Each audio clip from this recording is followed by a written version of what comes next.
سلام الله عليكم. خبر مؤسف كيفما ذكر في مجموعة من العناوين: قتلوه ودفنوه في جدار المنزل قبل 6 سنوات. تفاصيل جريمة بشعة في طنجة راح ضحيتها رجل.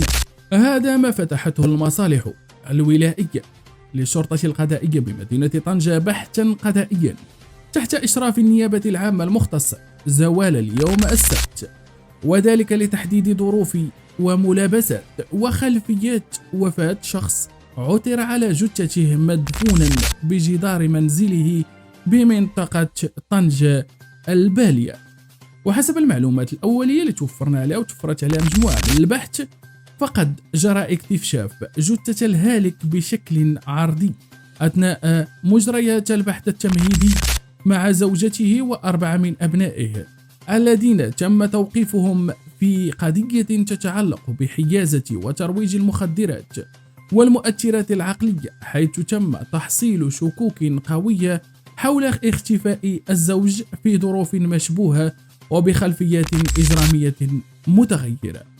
وهذا ما تمكنت منه الأبحاث المعمقة والخبرات التقنية المنجزة من التحقيق من اختفاء الزوج المتغيب منذ 6 سنوات في ظروف مشبوهة، حيث تم العثور على جثته واستخراجها بعدما تم دفنها من طرف أو كيفما ذكر أفراد من طرف أفراد عائلته في جدار إسمنتي بمنزل يوجد بمنطقة طنجة البالية.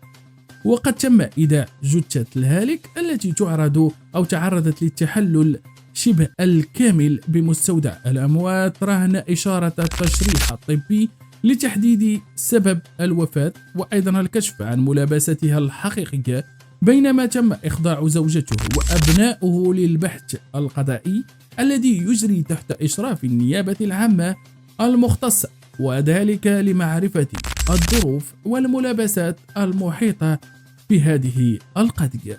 هذا كل ما دار وجل وانتشر بشكل واسع وكبير على كل وجل المواقع الإلكترونية.